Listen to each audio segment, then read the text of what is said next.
कठिन कदमों को भारत ने उठाया है। भारत ने पाकिस्तान से माल के प्रत्यक्ष या अप्रत्यक्ष आयात पर प्रतिबंध लगा दिया है। ये तो अभी झांकी है, असली लड़ाई बाकी है।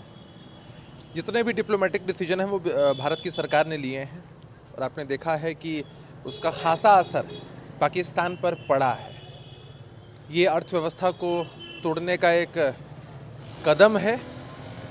आने वाले समय में आतंकियों को, जिन्होंने इस तरह की घटना को अंजाम दिया है, और हमारे दुश्मन पड़ोसी मुल्क पाकिस्तान को मुंह तोड़ जवाब मिलेगा। राहुल गांधी ने ट्वीट कर कहा है कि बीजेपी ने जाति की जनगणना को विभाजनकारी कहा था। मैंने इसे सच कहा था। वर्षों से हमारी लड़ाई रही है।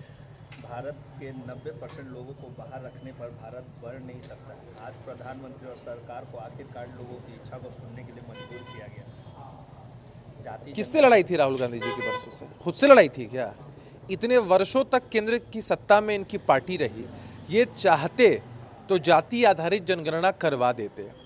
इतने दिनों से विभिन्न प्रदेशों में इनकी सरकार है। कहाँ बिहार मॉडल को अपना पा रहे हैं? कहाँ रिपोर्ट प्रकाशित कर पा रहे हैं? अगर राहुल गांधी जी या उनकी पार्टी हर समाज की हितैषी होती तो पहले ही यह करवा दिया होता। अब सिर्फ राजनीति कर रहे हैं और इनकी इस ओछी और घटिया राजनीति को देश के लोग बखूबी समझ रहे हैं, पहचान रहे हैं। अच्छा होगा इस तरह के दलदल में मत फंसिए राहुल जी, वरना जनता आपको सचमुच राजनीतिक रूप से डुबो देगी। क्रेडिट लेने की भी होड़ मची हुई है। सब कोई ने कह रहा है ये हमारा लड़ाई थी, हमारी लड़ाई थी। लगातार कांग्रेस राजद ये कह रही है। तेजस्वी यादव प्रधानमंत्री को पत्र लिख रहे हैं जाति जनगणना को लेकर। किस हिसाब से? भाई लालू जी कई बार किंग मेकर की भूमिका में केंद्र की सत्ता में रहे। कहाँ दबाव बना पाए, कहाँ मजबूर कर पाए, कहाँ अपनी मांग को उठा पाए?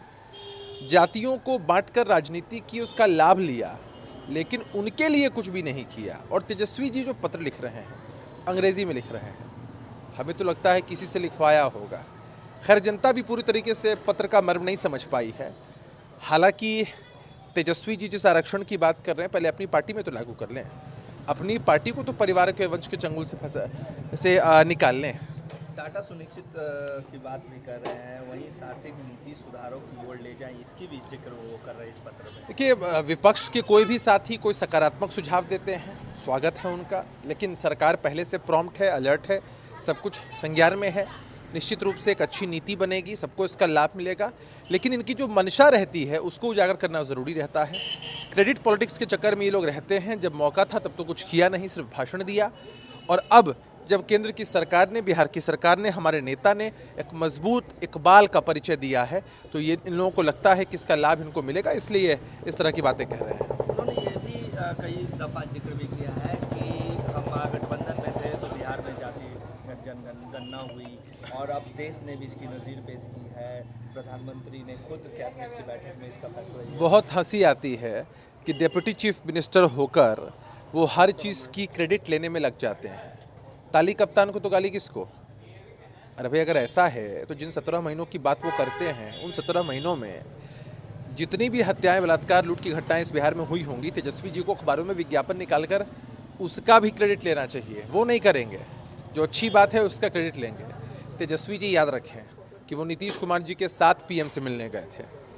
तेजस्वी जी सहबाला थे, दूल्हा नहीं थे। लेकिन क्रेडिट तो ले रहे हैं कि हमारी पार्टी दबाव में जाति गणना बिहार में। अब लेने से कौन रोक सकता है हमें? अगर ऐसा होता तो इतने वर्षों तक उनकी भी सत्ता रही और ये काम वो करवा देते। एक बात बता देना चाहते हैं, सरकार ने किसी के दबाव में फैसला नहीं लिया है, बल्कि जनता के प्रति अपने लगाव की वजह से फैसला लिया है।